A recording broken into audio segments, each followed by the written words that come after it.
देख रहे हैं इन डार्क राजकुमार के साथ। तो चलिए पढ़ते हैं आज की कहानी की ओर।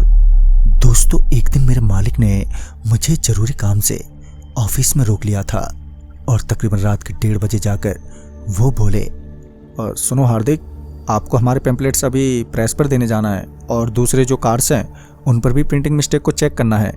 इस पर मैंने कहा, ठीक है सर। रात के 2 बजे मैं प्रेस जाने के लिए ऑफिस से निकला और बाहर निकलते ही इधर उधर देखा तो उस वक्त कोई भी सवारी आती हुई नजर नहीं आई। हाँ, कुछ गाड़ियां जरूर आ जा रही थी, पर कुछ ही देर बाद एक ऑटो आता हुआ दिखाई पड़ा। उसे देखते ही मैंने हाथ दिया और उसको वहां जाने को कहा। उसी बीच रास्ते में मैं प्रिंटिंग में मोबाइल की टॉर्च चलाकर गलतियां चेक करने लगा, मगर ऑटो तेज रफ्तार में होने की वजह से मैं सही से देख नहीं पा रहा था। तो मैंने सोचा, छोड़ो यार, वहीं जाकर देख लूंगा जो भी मिस्टेक है। कि तभी ऑटो वाले ने ऑटो रोक दी। बाहर देखा तो हम सिलाज क्रॉसिंग पहुंच गए थे। मैं बाहर देख ही रहा था कि 2 महिलाएं एकदम से आ गईं। वो देखने में बड़ी अजीब सी लग रही थी और उनके ऊपर से अजीब सी गंध आ रही थी।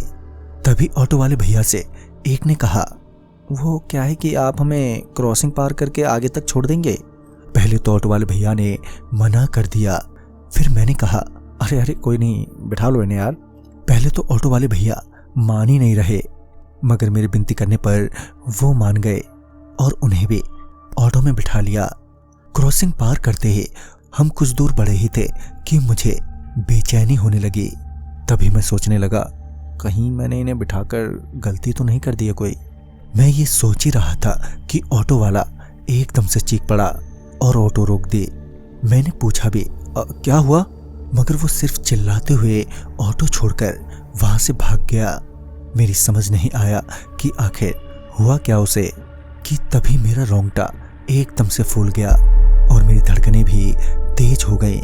उन औरतों का चेहरा देखते ही मेरा सर एकदम से घूम गया। दरअसल उनका चेहरा अब बदला हुआ था और उनके मुंह दांत भी खून से सने हुए थे।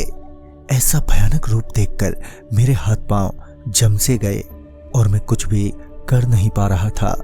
कि तभी मेरे बगल में बैठी औरत ने मुझे बाहर की तरफ जोर से धकेल दिया और दोनों औरतें मेरे चारों ओर घूमने लगी और देखते ही देखते एक ने मेरी गर्दन में अपने दांत घुसा दिए। उस डायन ने मुझ पर हमला किया ही था कि कुछ लोग मुझे आते हुए दिखे, जिनके साथ वो ऑटो वाला भी था। उन सभी को आता देख वो डायन वहां से भाग गए। मुझे तड़पता देख वो लोग तुरंत ही अस्पताल ले गए और लगभग 1.5 महीने तक अस्पताल में मेरा इलाज चला।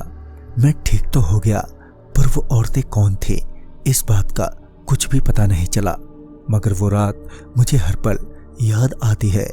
तो दोस्तों, इस कहानी में बस इतना ही।